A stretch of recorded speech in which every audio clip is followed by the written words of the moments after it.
Test video the first. Been MacGyvering away here. Oh, look at this hair. So, here we are in the den in that scientist club. Hope that's working. So, what do we want to do?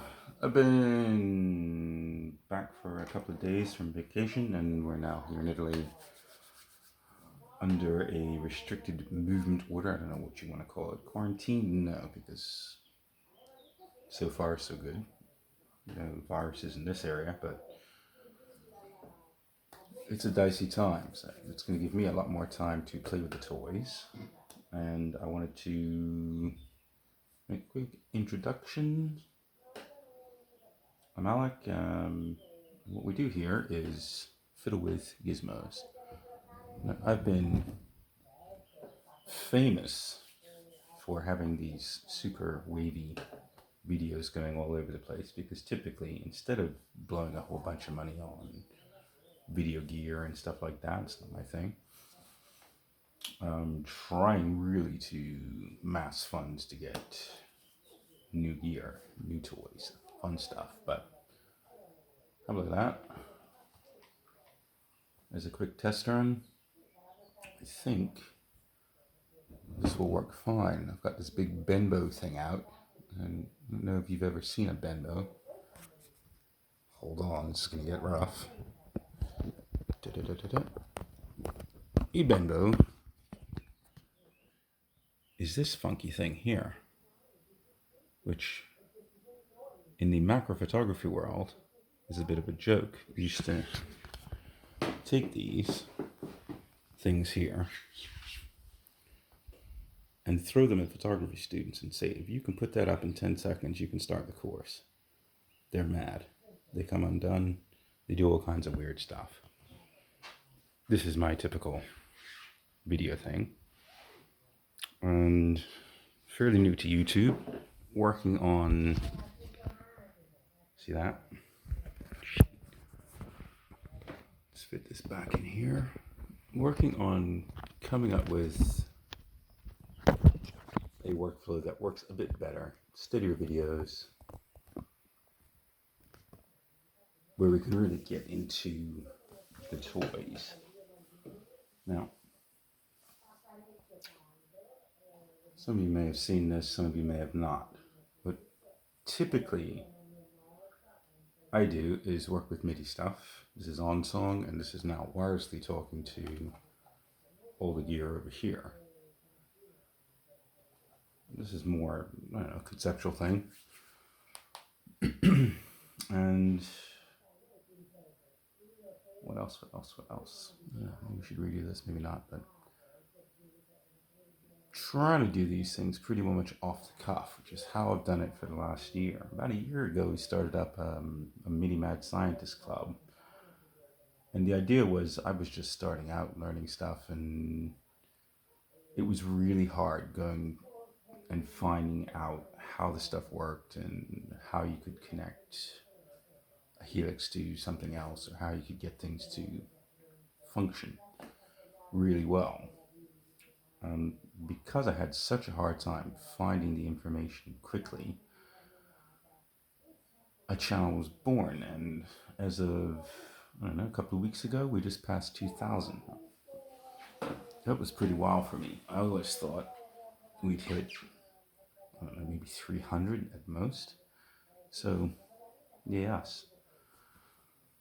And what I've done in the last year is mostly, I don't know, just flown off the cuff and tried to help people that are in the same boat as me, or that were, back where I was starting a year ago. People get scared about this stuff. I think, what was it, 2014, I first tried MIDI for the first time, and my God, I still have hair, but I tell you, a lot of it got pulled out. It's really not that hard, but the crux of this conversation is this. I want your opinion on this. How should I put this? I find that the Facebook groups are the best. We've had a lot of help in the last year. Chad Boston and Chris Saraga and all these guys. They've created some groups which are the antithesis of your normal Facebook group. And this whole conversation kind of stems from my boy Johnny Lee over in England.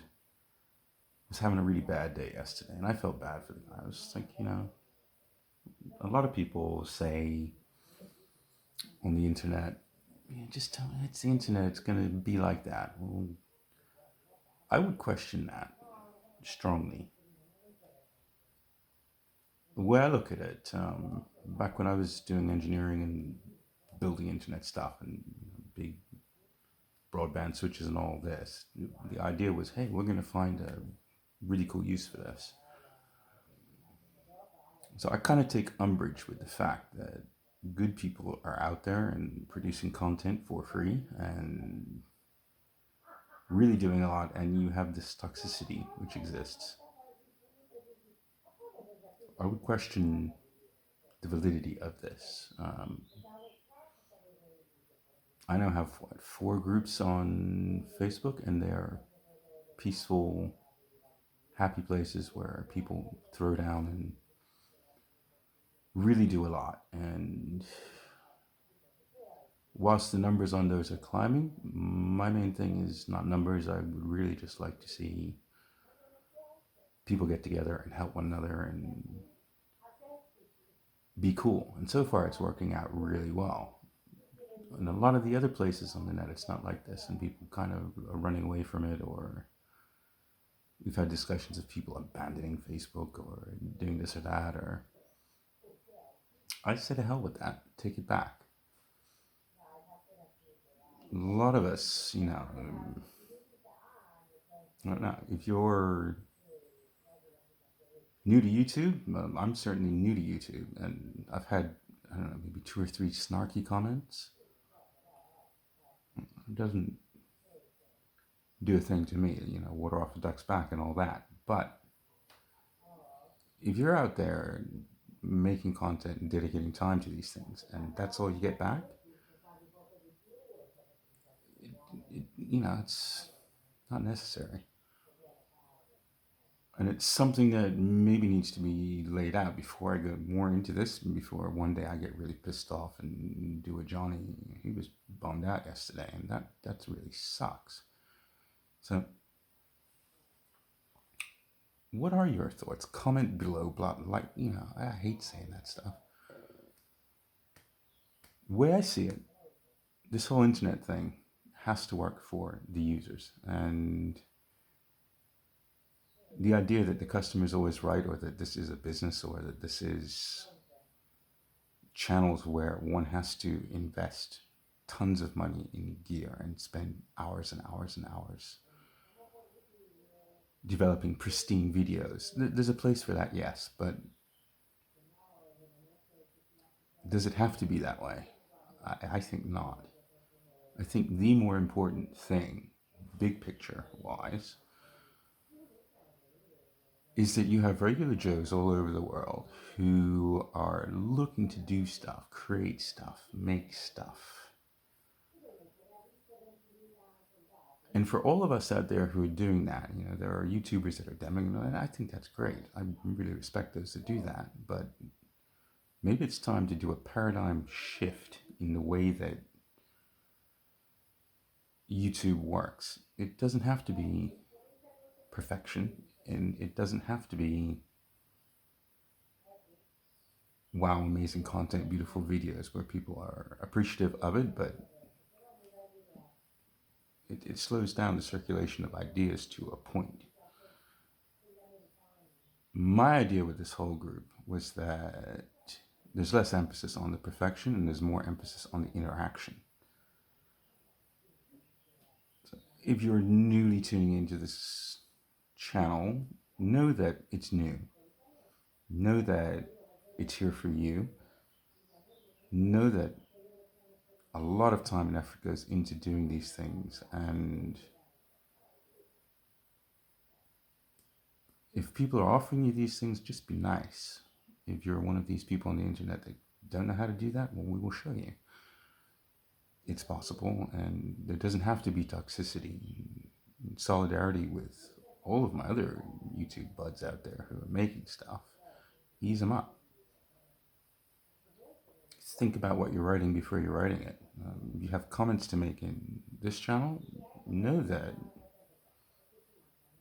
sort of, yeah, water off a duck's back, but I will simply block anyone who's abusive. And I think this is the way that we have to be. Create a space that's really cool and really nice. Everyone's welcome to that, but mind your manners, folks. If you see other people out there doing this sort of thing, Jason Sidites has done a bunch of videos, and the guy's great, but you shouldn't have to preface everything with "this is my opinion and don't flame it." The whole thing needs to be inverted somewhat. Those who are producing content need to get on with producing content, and we don't need to be so careful, I think, in these things. And I don't know. Here's what I would like to do. I love the gear, love playing with it, love testing it, love talking about it, but when it comes to MIDI or Helix gear and stuff like that, you can make 2-minute videos, you can make 10-minute videos, but most of this stuff is an ongoing, longer learning process. And the best way to do that, in my view, is to pick up a phone, have a video call, and have a good chat the old-fashioned way. That really works. And for me, the biggest satisfaction that I've had in the last year out of doing this is that I get random people from all over the world calling me up and asking for advice. And rather than produce pristine content, I like walking through that person and figuring out what they're doing and having a chat and making friends with people from totally other parts of the world and getting them going on their way. And they're really happy when that happens because it lightens the load, it's healthier, it's awesome. So, yay that. Screw the negativity. Join the fun. Get in on it. This was a test video. I'm going to sign off this now because I've got a lot of content coming up that I want to do. Strymon iridiums and helixes and all this good stuff over here, and getting that into frame and doing cool vids without having to invest in massive lights and tripods and cameras and all that stuff. I reckon it should be possible. Very likely I will go into other video edits and stuff like that, but I kind of like the sniper approach, one shot, unscripted, straight shooting real stuff. If you like that, hang around the channel. If you don't, no, I take note of the critiques when they're good, and I really enjoy doing the videos and will probably put more time into it without having to invest thousands in it because the gear is my concentration. And I think there need to be limits as to how much time and money and overall effort goes in. Maybe controversial, this kind of a thought, but I would really much rather talk head to head with people and help them out. It doesn't have to be a business thing. And, well, I don't know. The business is helping people, and that has its own rewards, big time, much more than anything else. And that's what I want to see amongst musicians. That's really why I started learning all this stuff at this stage, is to put yourself out there, widen your field of view, just be cool, be nice. End story. So I hope this doesn't take forever to load, but we will see. Ciao.